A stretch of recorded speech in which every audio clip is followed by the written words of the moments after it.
I hope we are keeping you warm enough here in Dallas. Yeah. Rahulji, first of all, again, congratulations on becoming the leader of opposition.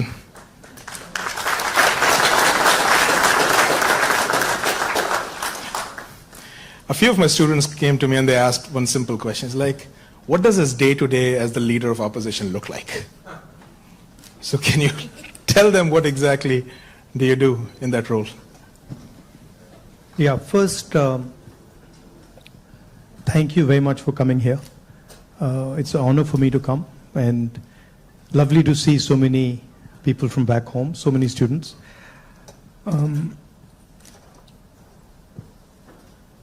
See, opposition, at its heart, is the voice of people.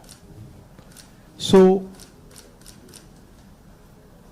if you have parliament, of course, there's a whole sequence of events that go on, but what you're generally thinking about is where and how can I raise issues of the people of India. And you're thinking from a individual perspective, and you're also thinking from a group perspective, you're thinking from a industry perspective, you're thinking from a farmer perspective, and the important thing is that you do it sensitively and after listening and understanding carefully. So very often,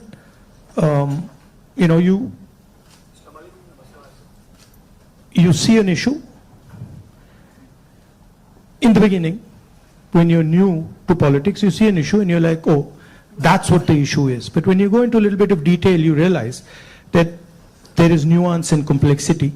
So understanding that nuance and then planning your day according to that, that's how it generally works. Parliament, of course, you go there in the morning, and then it's like a war. You go in and then you fight. It's a pleasant war. It's reasonably fun at times. It can get nasty also, but it's a war of ideas, war of words, and we are trying to put our point of view across, and the government is trying to suppress our point of view. So that's how that works. And then there are a lot of people who come and see you, different types of people, party people, business people, farmers, these type of delegations. So you're constantly listening to what they're saying. So you just mentioned that you look at issues in a certain way differently. Now, thinking about your career as a politician, the first time you got elected and this time, has there been a change in the way you look at these issues and your mind thinks differently about how to go about them? Quite differently. Now, I'm coming to the conclusion that listening is much more important than speaking, right? And listening doesn't just mean that I come there and I listen to you. That's not listening. That somebody you're talking to me and I'm looking at you and I'm hearing what you're saying, but I'm not listening. Listening is a completely different thing. Listening is putting myself in your position. So if you're a farmer, going into the person's life, going into the person's day-to-day life, and then understanding what he's trying to tell you. So listening is fundamental. And then understanding the deeper dynamics. So you then are not just swimming around on the surface, you're raising fundamental issues, and you don't go raising every single issue. You focus clearly and you're like, okay, this is important, I got to raise this. This is something important, I got to fight for this. This is something important, I got to fight. So you choose your battles much more carefully.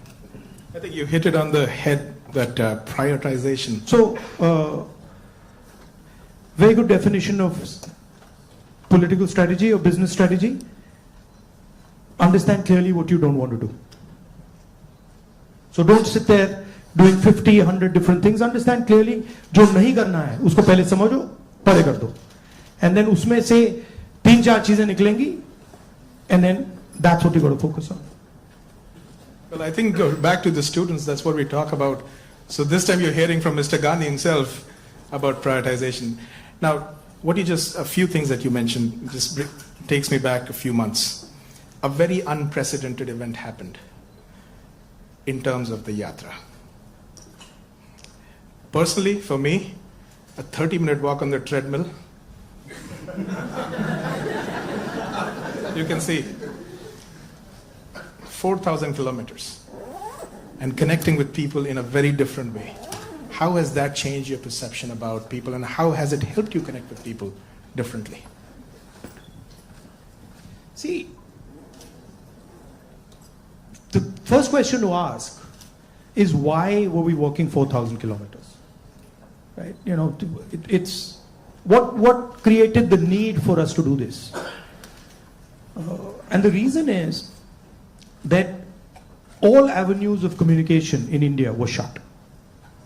Every single avenue, no matter what we did, it was all shut. We spoke in Parliament, that's not televised. We go to the media, they don't pick up what we say. We even go with documents to the legal system, nothing happens. So, all our avenues were shut. And for a long time, we literally couldn't understand how to communicate. And then suddenly we hit upon the idea कि भाई अगर media आपको लोगों के पास नहीं ले जा रहा, इंस्टीट्यूशनल सिस्टम आपको लोगों के पास नहीं ले जा रहा, तो फिर डायरेक्टली चले जाओ. And then what better way to go directly than to literally go walking across the country? And so that's what we did. And I must tell you, in the beginning itself, I had a little bit of a knee problem. So 3-4 days into it, I was like, "Ye kya kar diya?" I was like, you know, because you get up in the morning, I go running, and so you get up in the morning and you say, "Okay, I'm going to go run 10 kilometers," and they're like, "Theek hai." And then you get up in the morning and you say, "I've got to walk 4,000." It's a completely different paradigm, you know. So there was moments of that, okay, this is quite a big thing. But it went surprisingly easy. It was not difficult at all. And it fundamentally changed the way I think about my work. I would say that it completely changed how I view politics, how I view our people, how I communicate with our people, how I listen to people, and not just me. There were many people involved in the yatra, and all of us. And to me, the most powerful thing that happened organically, on its own, we didn't actually do it, it just happened, was that we introduced, certainly for the first time in India, possibly for the first time in many, many countries, the idea of love in politics. And this seems strange, you know, it's a strange thing because you look at the political discourse in most countries and you will never find the word love in that discourse. It just doesn't exist anywhere. You'll find hatred, you'll find anger, you'll find unfairness, you'll find corruption, you'll find all these words. But you will never find the word love in the language. And the Bharat Jodo Yatra actually introduced that idea into the Indian political system. And it has amazed me how that idea has worked. So now when you reflect on the yatra, you think about, you know, some of the key moments that happened. Is there any like an aha moment that you want to share with us that you never expected it to happen, but it happened in a positive way? I'll tell you, what I realized, and many of you people who are in business school and other public facing spaces, I realized that actually when I was in the yatra was speaking on its own. So I realized that I was there, but pretty much everything that was coming out of my mouth was actually coming from the yatra, not for me. Right? So there was thousands of people, they were telling me things, I was listening to them, they were telling me things, and then their words were coming out of my mouth. So I was not communicating as Rahul. I was communicating as the yatra was communicating. And it took me a little while to figure this out, because first I was like, oh, I'm giving a speech. And I have this idea. And I'm going to say this.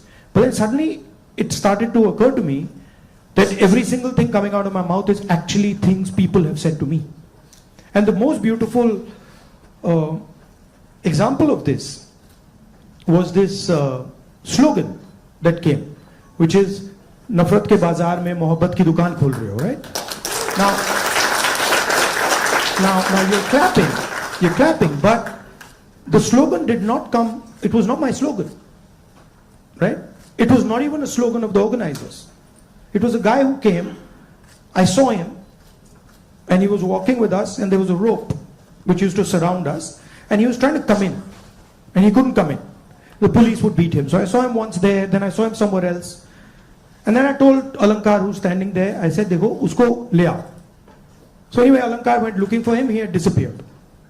Then after some time he came out, he charged through the police, and then he pointed at me like that. And he said, "मैं जानता हूँ आप क्या कर रहे हो, मैं जानता हूँ आप क्या कर रहे हो." So I said, "क्या कर रहा हूँ?" He said, "आप नफरत के बाजार में मोहब्बत की दुकान खोल रहे हो." Right? So then I realized that this is not me.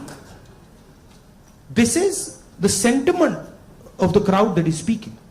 And so that would happen again and again. It would happen sometime. Once it happened when a woman came up to me, held my hand, is walking, and I could feel that something was wrong with the way she was holding my hand. So I said, "क्या हुआ?" She said, "वो मुझे मार रहा है." I said, "कौन मार रहा है?" He said, "मेरा पति मार रहा है." तो I said, "मतलब?" She said, "नहीं, वो अभी मुझे मार रहा था, मैं भाग के आई हूं." So I said, "तो क्या करूं?" तो I said, "पुलिस वालों को बताएं?" She said, "नहीं नहीं नहीं, पुलिस वालों को मत बताओ." I said, "क्यों?" She said, "और मारेगा." Now, that's a sentiment of thousands and thousands. I realize that's a sentiment of thousands and thousands of women. That they're being mistreated, they're being treated violently, but they can't say anything. It's hidden. Right? So now when I'm speaking to you right now, I'm saying these things to you, it's not me. It's that girl who's saying it to you. I just transmitted it. So that's the job, in my view, of a politician, is to listen to sentiment, to understand sentiment deeply, and then to give it to other people. Right? Like I can see the faces here of the women versus the men. And when I'm saying that, I can see the faces of the women are different. They're reacting completely differently to what I said because they're understanding that. They're like, "Oh yeah, I've been through that before." Right? So that's the idea. The idea is not that Rahul Gandhi has some fantastic vision for the country and now he's going to project the vision to the country. The idea is, what is the country saying? What is the country feeling? Right? So in our system, I always used to wonder why this idea of sort of annihilation of the person. You know, if you look at Mahatma Gandhi, you see him in a sense destroying himself. You know, when he's in university, if you see his pictures, they're very nice suit, very nice hair combed, and then slowly you start to see that those things start to fall away. His clothes fall away, his fancy suits fall away, everything falls away. So there's a sort of almost a destruction of the person taking place. And you can see this in many of our leaders. And the reason it's happening is because the person is actually dying and the voice of other people is taking over. Right? I don't know, I'll give you an example. Do you know what devta means in the term devta? Do you know what it means? Yes. No. What? No, it doesn't mean God. The deity. No, doesn't mean the deity. So Devta in India actually means a person whose internal feelings are exactly the same as his external expression.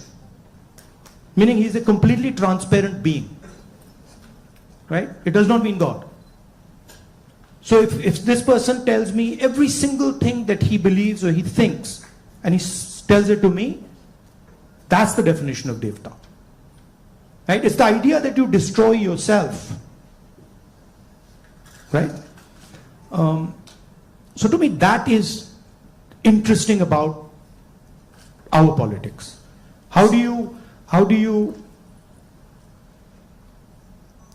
suppress your own ideas? Right? How do you suppress your own fear, or how do you suppress your own greed, or how do you suppress your own ambition and absorb other people's fear, other people's ambition? Stay ahead with our cutting-edge news app. Instantly access the latest shorts in just 1 minute and breaking news in just 50 words. Download now for a smarter, faster news experience.